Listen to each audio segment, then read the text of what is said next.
is.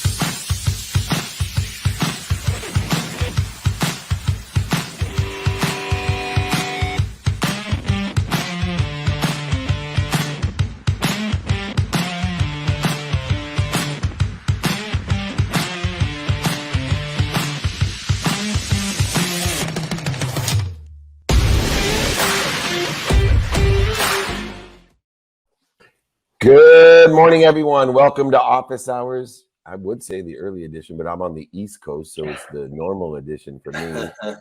I'm not sure if Tiffany got up early for us or not, but we have the great Tiffany Kelly. Nice. So we're all three on the right time zone. Tiffany Kelly is the founder and CEO of CuraStory and curastory.co.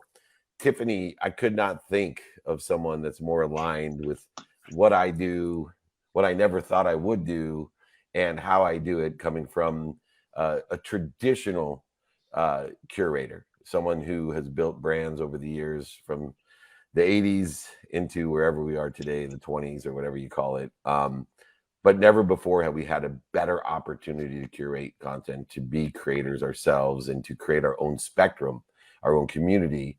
And the first question I have for you is, I don't think people value the size, scope, and scale of the audience. And when I say that, I mean they don't value the size, scope, and scale of the reachable audience, which was always the scam of great media people from the early days of print, then to radio, then to TV, then to digital.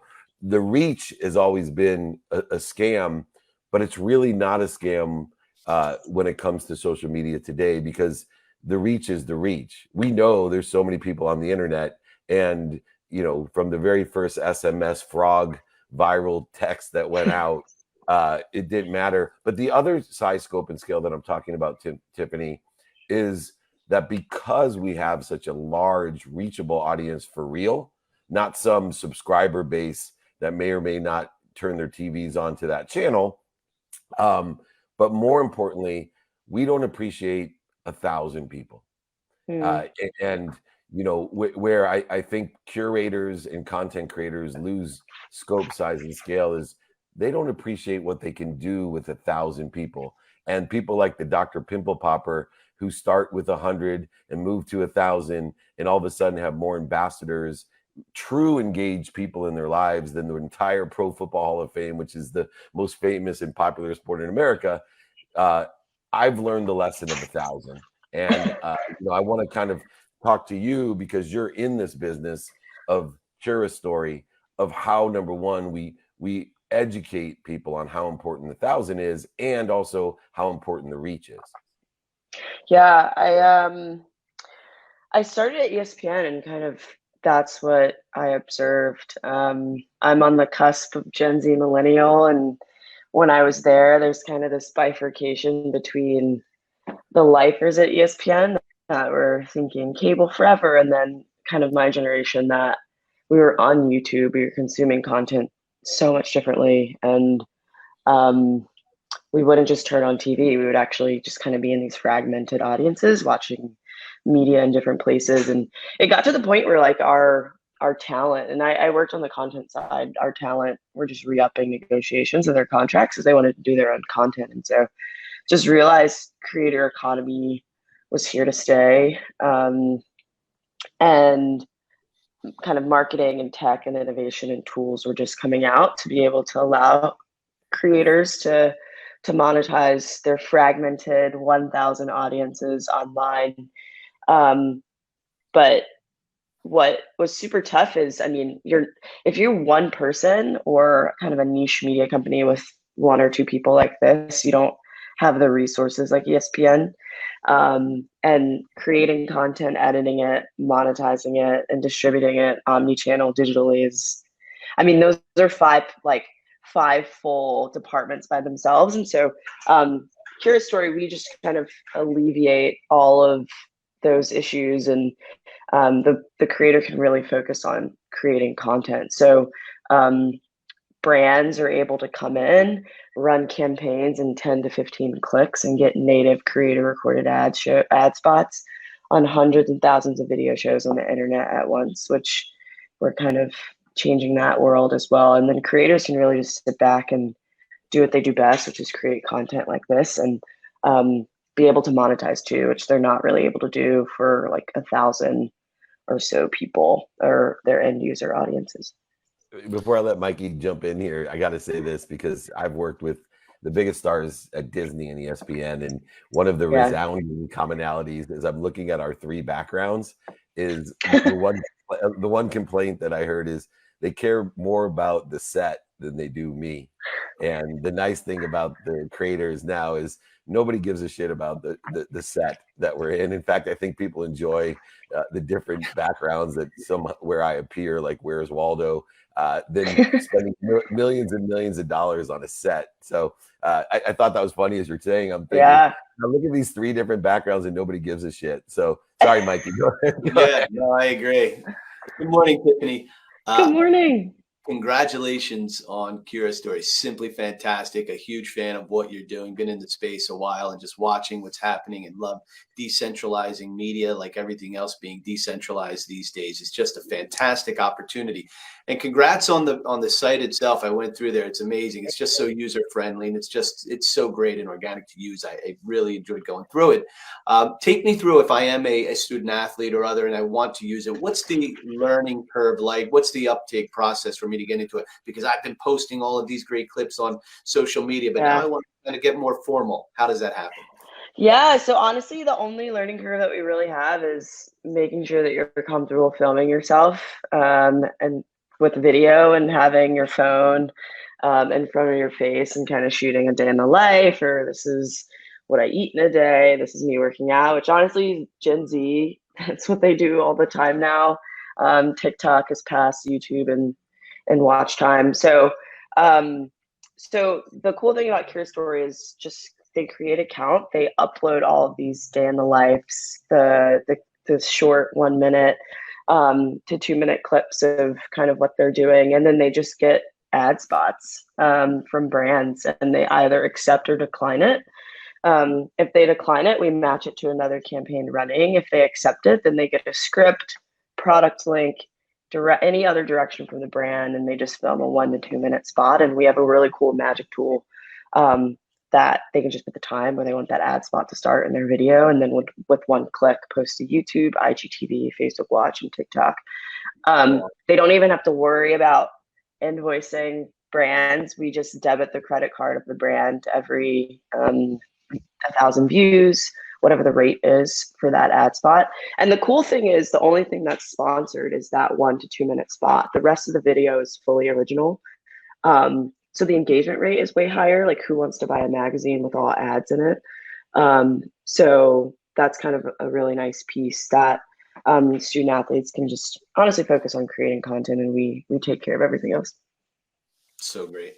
And it's so interesting because I don't think people will, to go back to the 1,000, understand how dynamic and valuable those student athletes are. I'd much rather pay the captain of Harvard's hockey team who plays for the Olympic team, who has a very engaged following. I'd rather pay him to post my content and give his fair feedback on I either love or hate David Meltzer. Either way, it's good for me. But his audience is so valuable because, for some beer money or some whatever money he uses, which means so much more to him at this stage, the audience is much more valuable to get the exposure. And all of a sudden, athletic directors and coaches and other people are reaching out going, I don't know what the kid's talking about. I love this stuff. Or, I agree with them.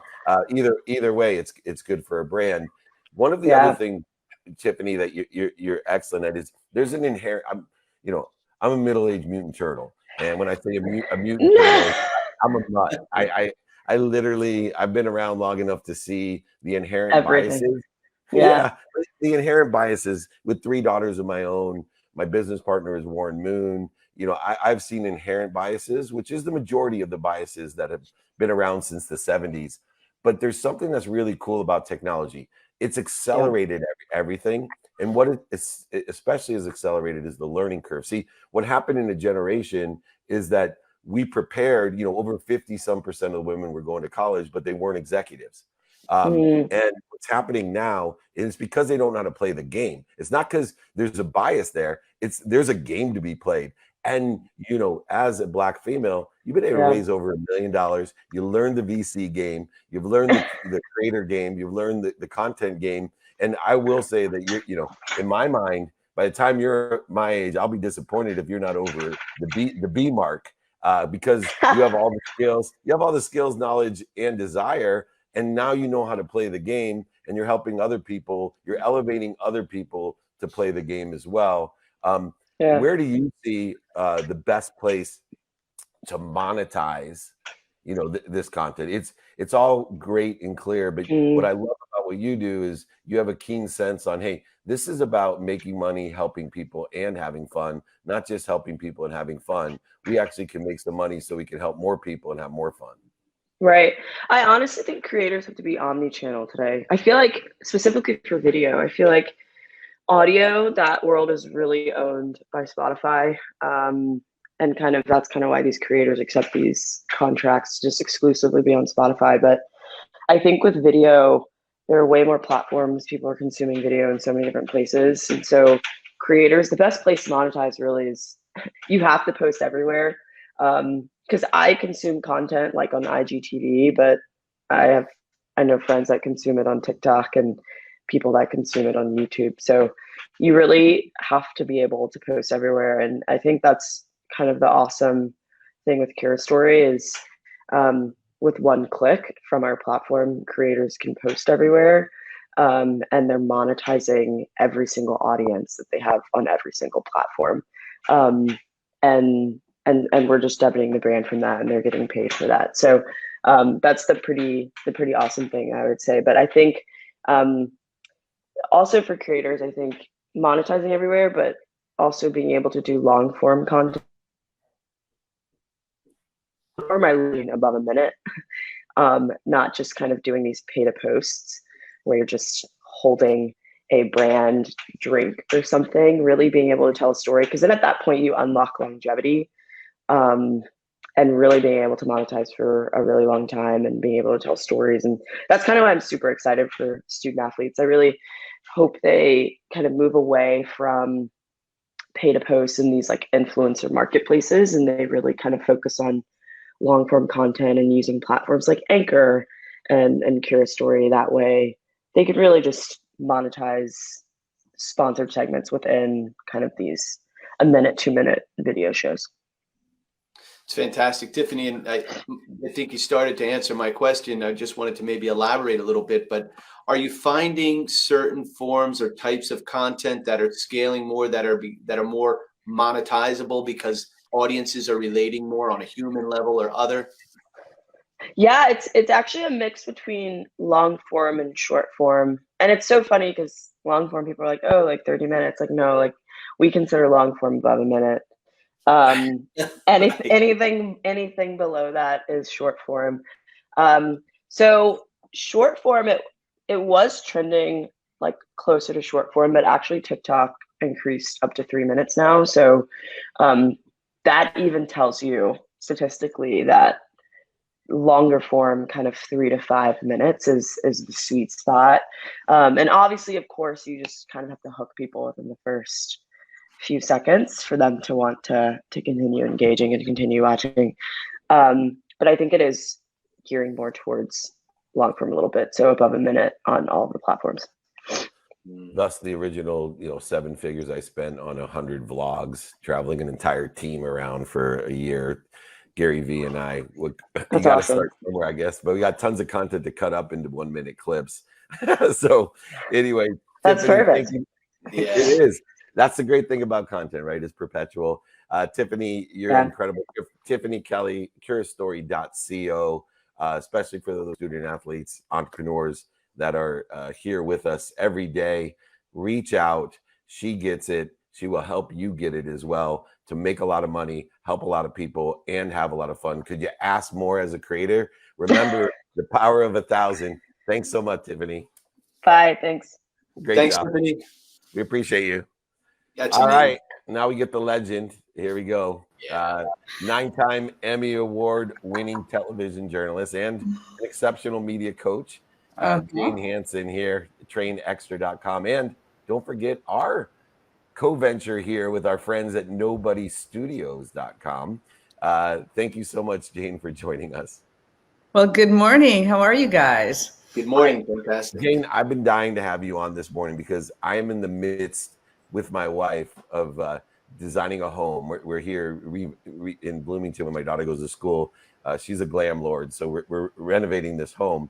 And communication when you're tired and frustrated, dealing with contractors is essential. And I know I've been involved in media training for a long, long time, either as a witness or a participant, from the Lee Steinberg days to the Sports One marketing days, now to my own media days. You're an expert at communication, and I want to switch the perspective. Is I have found that I don't have as much difficulty communicating to people, to others, where my real lack of communication is to source. My real lack of communication is, okay, it was 11 o'clock last night. We were hanging something and it fell. And I was on the speakerphone with my 11-year-old saying, Daddy, why are you gone so long? And I lost my lid. Yeah. And I didn't lose my lid because I wasn't communicating effectively with my wife. I wasn't communicating connectively through me. How have you been able to teach that kind of more spiritual side of communication that allows us to have a frequency or vibration that resonates at the correct frequency? Well, I'll tell you what, it's one of the hardest things to do because our anger gets in the way, our ego gets in the way, all kinds of things get in the way. So in my mind, the easiest thing to do is to put yourself in the other person's shoes, because you're taking something out on them that has nothing to do with them. And the bottom line is I think the hardest part of communication in general is people are insecure. And so when they're insecure, they either say things they don't want to say, they act in ways they don't want to act, and they never think logically about the effect it's going to have on somebody else. So it's always thinking, how am I going to do this to other people? What am I doing to other people by this when it's all about me? And so you really need to just calm yourself, take deep breaths, listen. There's actually three things I like to say. One is the first thing is, don't say the first thing that comes in your mind. The second thing is reframe it. The third thing is then elaborate on that reframing. So you're losing it with your 11-year-old, right? And she had nothing to do with that picture falling off the wall. So you gotta step back and say, why am I doing this to her? Because she's the person there. You're taking it out on the person that's there when they have nothing to do with it. So you just have to remember the situation. But I always think that reframing works. Yes, and I like the breathe first. I call it the stop, drop, and roll. Just stop, breathe, then go through these three wonderful steps that Jane has taught us. Yep. Mikey, I know you're dying to ask a question. I can see your lips are like. I'm excited to talk to Jane. Good morning, Jane. I absolutely agree with you. I think live by the creed that every disagreement is a product of miscommunication, right? And that's so often the case. I want to take it back to a lot of our audience, our founders, and involved in companies where they're pitching different things. And so I want to talk to you about, I think, the predecessor to verbal communication, which is body language, and how important that is. What are some of the things you can tell us that are important before we even open our mouth? When we're going to go on Dave's 2-minute drill and I want to pitch why I have the next greatest product, or I'm sitting through an interview, what can we learn about that? Well, if you think about this logically, we've only had a spoken language for 160,000 years, and we've walked on Earth for 2 to 14 million, depending on who you believe.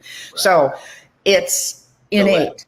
It is innate, and we forget about it. You make judgments. I mean, how many times a really interesting little exercise is to turn off turn off the sound on the TV, and you still understand the story that's being told by the way people are acting, right? Wow. So when you've got an immediate fast pitch, you got to get it done quickly. You need to exude confidence with your posture. Are you standing? Are you sitting? Whatever you're doing, that's it. Sit up straight. So your posture.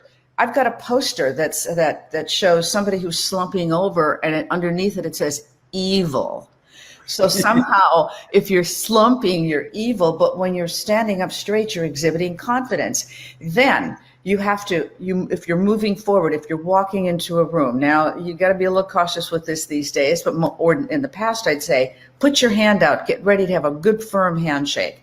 Now it might be a thumb thing, and doing it virtually, you might want to lean in a little bit so that the person knows that you're interested. Then it's your voice. If you start out with, "Hi, so nice to meet you. My name is Jane Hansen," with an uptick at the end of my voice, you immediately are saying, "Man, this person isn't worth talking to. She doesn't even know her own name."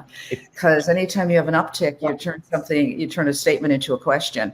So it's really about, and then the eye contact. The eye contact's got to be spot on. Make sure that you're really looking somebody in the eye, and because eyes are the gateway to the soul, and you become very believable when you do that. So it's really, what's my posture? What's my eye contact? What are my hands doing? If your hands are flying all over the place, they're distracting. So then people say, I'm so focused on her eyes, or on her hands, I'm not listening to what she's saying. So anything that distracts, detracts. Yeah, when you have a face like mine, eye contact's really important. So you want to look at only into the bedroom eyes, not to the rest of the place. I watched you for years on Today in New York, and one of the lessons that I learned, I watched people that I want to be like. Katie Couric was one, and I've been blessed to be with her and you, and even Joel Osteen. I think is a tremendous performer. Absolutely. Tremendous communicator. Whether you agree with what his content is doesn't matter to me. I study what they do, and what you do exceptionally well is it's not that you're talking to people. It's as if you know what they're listening for.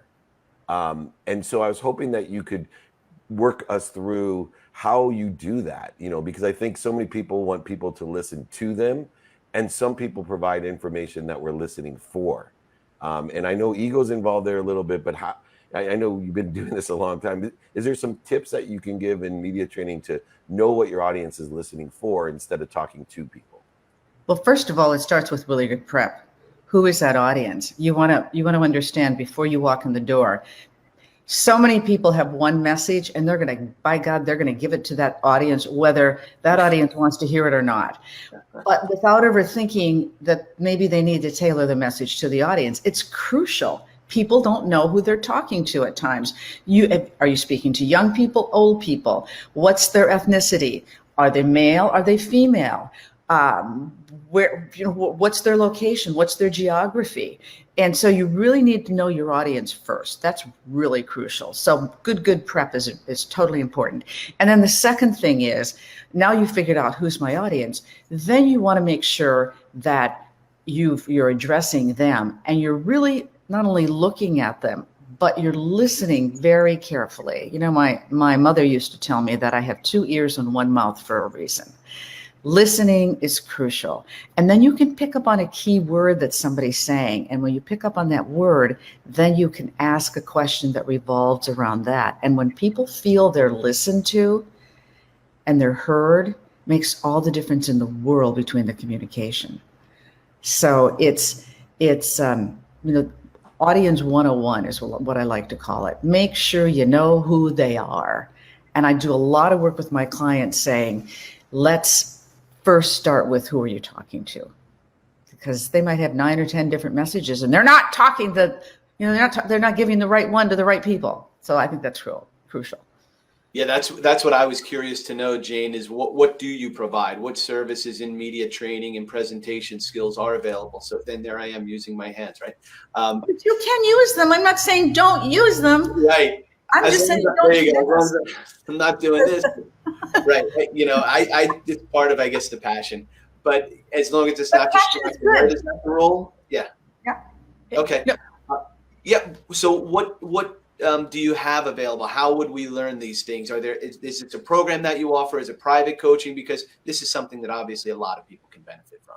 So a lot of it's one-on-one, but I also do large groups. I'm actually back doing a lot of it in person now, because in person is so much better. When you're doing it virtually, it's a little bit harder because I can only see this much of your body, even though this much of your body can really tell a lot. The way I'm using my eyes, the way that's a good thing because we don't wear pants.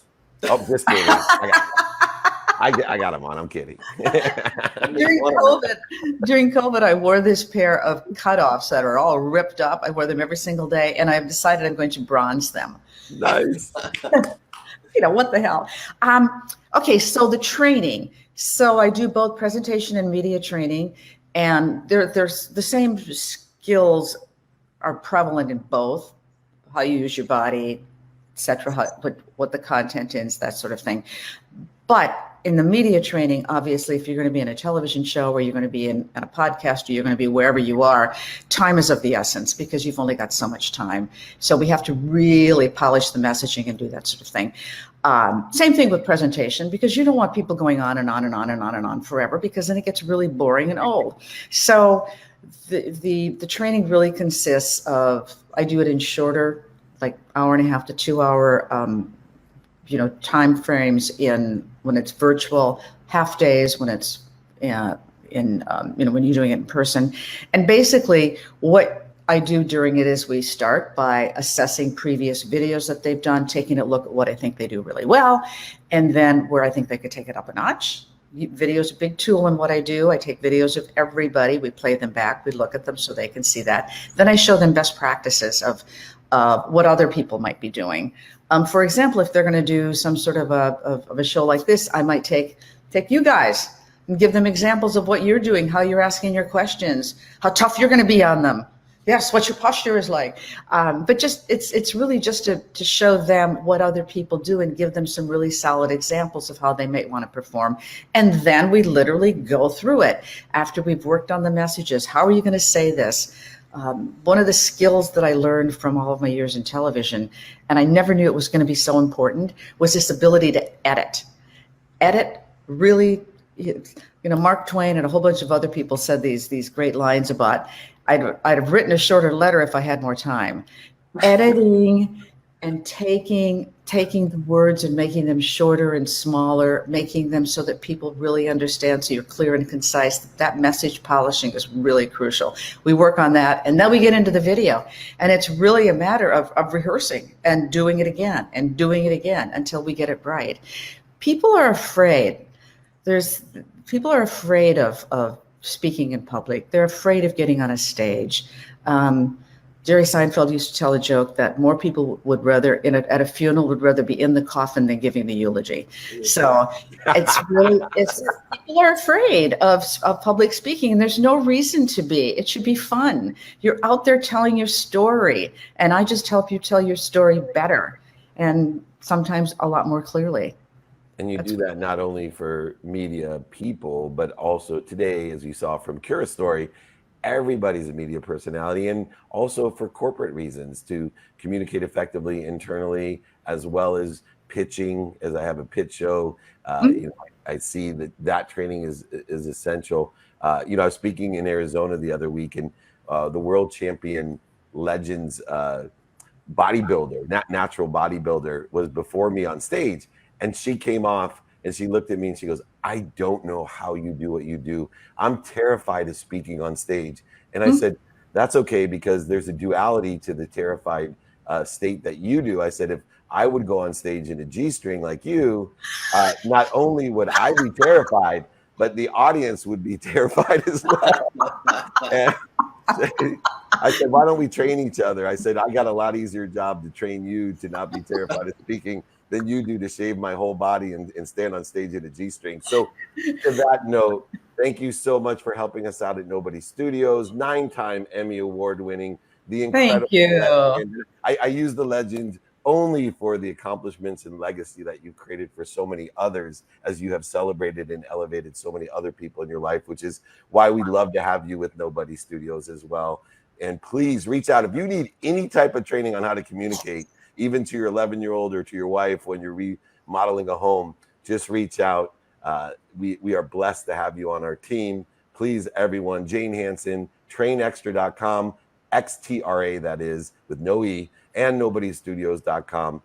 Please reach out to her. Thanks for joining us. Thank you very much. And I love your mantra, make a lot of money, help a lot of people, and have a lot of fun. I love that. Bingo. and you live it. That's what's beautiful. So thank you. Have a great day, you guys. You too. Thank you. Thanks. All right. Well, she hit my Achilles tendon, my kyphosis posture from leaning over on computers. I'm going to be subconscious to make sure I'm powerful and stand up straight. Well, we are on a roll today. Our third extraordinary woman today, Kim Woods, is in the house, CEO of Kaleidoscope Enterprises, kimwoods.com. That's nice and easy. And I want to talk about intuition because she has 3 intuitive leadership lessons, KLT, which I'm going to let her talk about. But before we get into KLT, Kim, welcome to Office Hours. I want to understand what intuition is. So many people, will ask me about my intuition, my main meaning, my gut, whatever it is. I'd love for someone who has created KLT to give me her perspective on what intuition is. I love that, David. And thanks for having me here in Office Hours. I love being here. So intuition, you're right. It's something that's not known. And that's why it's so confusing because there's no physical evidence of whatever it is that you're getting an inkling of or a nudge or that instinct, which you just talked about. So the instinct is the doorway. So we can talk about gut instinct. People feel pretty comfortable about that. Like I got that feeling in the pit of my stomach or the hair raised on the back of my neck, or I got those goosebumps. We've all had that. That's the first step into your intuition, because that's going to be the yes or no. Should I hire this person? Should I go in this direction? Should I buy this home or, rent this apartment? So we've all had those like, ooh, I got that initial like, ooh. And if we listen to it, we look back on it and we say, oh, thank goodness we listened because my instincts were right.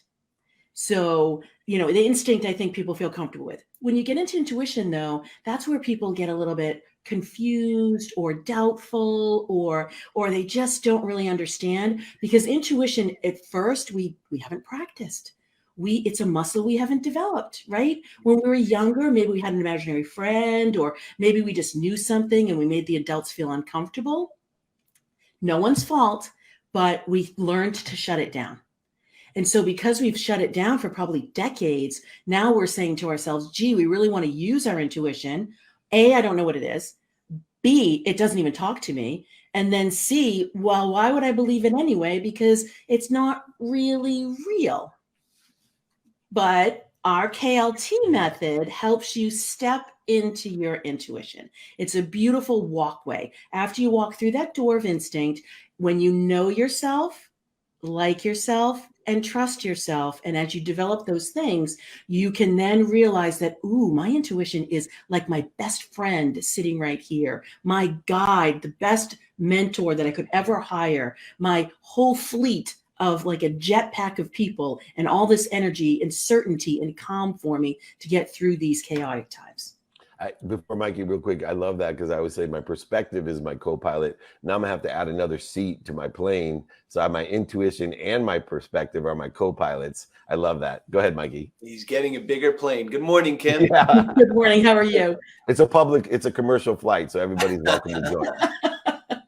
I'm great. Thank you. Yeah, I love what you're saying. I love everything that you're doing. I went on this spiritual journey that started happening for me. You could see the beads about 7 years ago. And Dave and so many of us, right, come from the world of trial attorney, corporate America, professional executive. And all of a sudden I'm doing things that my partners are looking at me and then saying, what are you doing? And it just became this magical journey that now people are coming back in to say, hey, what is that you were doing? So there's something special there, right? Absolutely. When we talk about intuition, what are the things that, because you mentioned, some people rely heavily on it, others don't. What are the things that people can do, whether it's through meditation or quiet time or diet or other different things, to start developing an intuition if they don't otherwise have something that they want to start tapping into? Yeah, I get that question all the time, of course, right? Like you, I grew up in corporate America and I was doing all the things to be successful, right? wildly dissatisfied. So I too went through a spiritual journey and then came out the other side, if you will. And now I front face with intuition. And the reason why I do it is because it clears the pathway. It aligns you with all your opportunity. It helps you draw in your soulmate clients. And so, and you can develop raving fans. It's excellent. I'm just doing an extra teaser for people to why they should care about their intuition.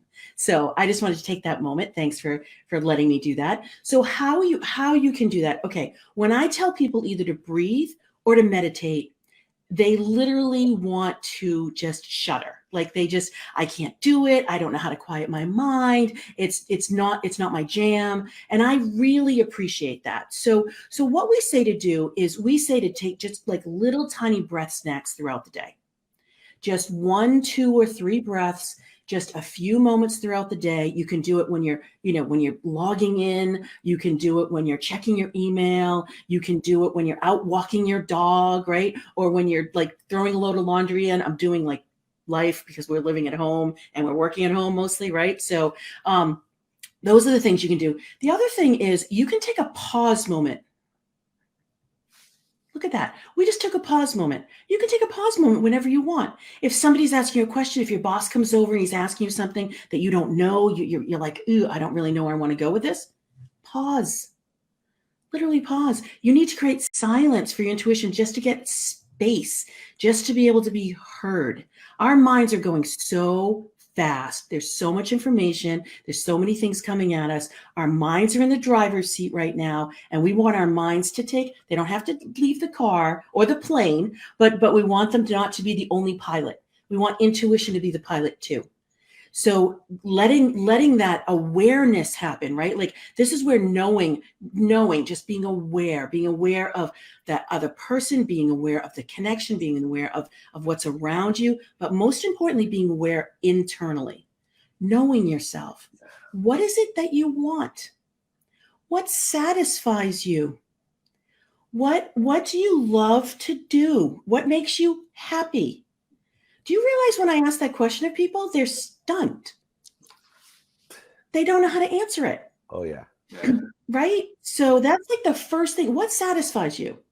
Being able to answer that question, that's the knowing. Liking yourself, yes, we could talk about self-care. I liked what you talked about, fitness or, wellness or, doing some yoga, going for walks, going out in nature. What you're trying to do is get your mind out of the equation all the time. Because your mind can only handle what it already knows. So if you're going through growth or change or transformation, your mind is actually not your friend. Your mind is lovely and wonderful and a great problem solver, and it protects you, and that's beautiful, but it's trying to protect you, so it's going to say no. At some point, you're going to say no, whether you make an excuse. I love what David says about don't say the word busy. Right? Yes. You're creating lack when you say busy. You're literally sending the signal out there that, nope, I don't want anything new. I don't want any opportunity. I don't want that beautiful connection coming. Yeah. Right? So I'm blissfully connected. I'm wildly active. That's a much better way to say that. Your mind can then grow to accept and that expansion. The other thing about like trusting yourself, think about trusting yourself. When you trust yourself, you are like that pillar in the middle of the room that cannot be swayed, right? You really, really are like unwavering in your conviction. Imagine being that in the marketplace right now. Imagine being that beacon, that stayed, that beautiful, energy that's out there saying yes, right? Like you're saying yes to all the things. And you're following your intuition, so you're in alignment with all those beautiful opportunities. People will flock to you because you're calm and you're certain. Yeah, and that certainty and confidence, that connection comes from clarity, balance, and focus. And during crisis, especially, like you said, you've had your own personal crisis with your child, which is an extraordinary one, because as anyone that's a parent knows, that would be one of the most interfering times in our life. And yet through the reconciliation of ancient wisdom with Western medicine, you were able to heal your son. And I always tell people, when we're in crisis, remind yourself the law of gravity. I am healthy. I am wealthy. I am worthy. and I am happy. And Right. just look to what am I doing to interfere with that?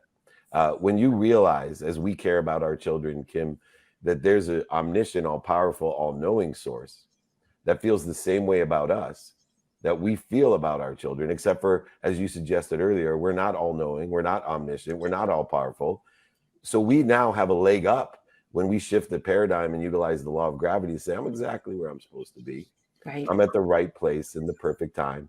I'm happy, healthy, wealthy, and worthy. What am I doing at this time to interfere with that? And how can I clear that interference through one instinct of raising my awareness? Okay, there's an issue. Then intuition of knowing, liking, and trusting, KLT, determining what I want personally, experientially, giving and receiving, who can help me and who can I help? And then how am I going to get this done is the trust part of trusting. Right. And I will say vetting. You know, if we want to add letters, I would call it KLTV, know, like, trust, and then vet, because vetting is the process of transcending from the higher ancient wisdom into a practicality of man-made constructs like time and money. And we're able to do and transcend those higher frequencies and vibrations into the slower. Last question real quick. The mental side of thought, you know, it's so important to pause, because we realize then that the speed of thought is far greater than the speed of the mouth. Absolutely. And so when we can use the higher power of thinking and the faster power of thinking in order to know, like, and trust, what is a mechanism to get out of our own way so we can allow the speed of thought to find that intuition, or allow what's best for us, that faith, to come through us and allow us to expand, grow, and accelerate? There's always the mantra. You know, I love how you just said that. If you give your mind a job, that's what I say. One of the jobs could be breathing. Another job could be mantra. Another job could be information. Like, literally, I just say, you know, put that mind in the back seat and just give it a snack, right? Give it some candy. I call it mind candy. One of the things we have, David, is we do have a quiz that says, answers the question, do you know, like, and trust yourself? Because that's a big question, right? And so we have avatars, and we have, you know, 6 of them, and we give that information to your mind, so that as your mind is snacking on that, you're actually letting that opening for the vibration, that energy, that connection to come through. And it's a beautiful thing. It really is super helpful. And you've been extremely helpful, Mike, and I appreciate you so much. The CEO of Kaleidoscope Enterprises, KLT. Go to kimwoods.com, learn how to utilize instinct, intuition, as well as the KLT, and maybe a little bit of V in there, from someone who can marry and reconcile the ancient wisdom that she's tapped into with different Western pragmatic methodologies, and how we live in this world with the higher power of thinking. Thank you so much, Kim. I look forward to doing more with you. I'm certainly aligned, and everything you say resonates so much with me. Thank you. Thank you so much, David. Thanks, Mike. Thank you, Kim. Thank you, Kim. Wow. All right, Mike and Mike. Great guests. Great. Oh my God. I feel like Charlie and Charlie's Angels, like three superheroes. And I thought, hey, Charlie, what's going on here? Are we dating ourselves with that? Or you're not referring to the original? I date myself all the time. I can't change my age, but I can change my perception. I can give meaning to everything I see, but my birth date here on Earth is always the same, 1/11. That's the beloved date. Anyway, Mikey, what's your takeaway for the day?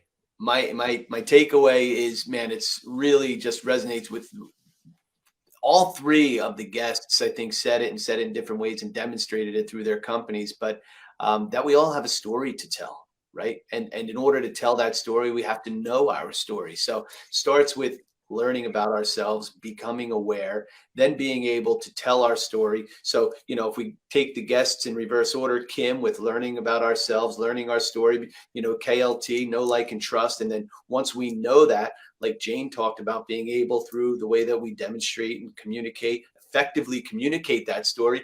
And then, like Tiffany talked about, being able to monetize it. There are all various ways. You know, Cura Story is doing an amazing job. This is incredible. And there are so many other ways, once we know ourselves, that we can monetize ourselves.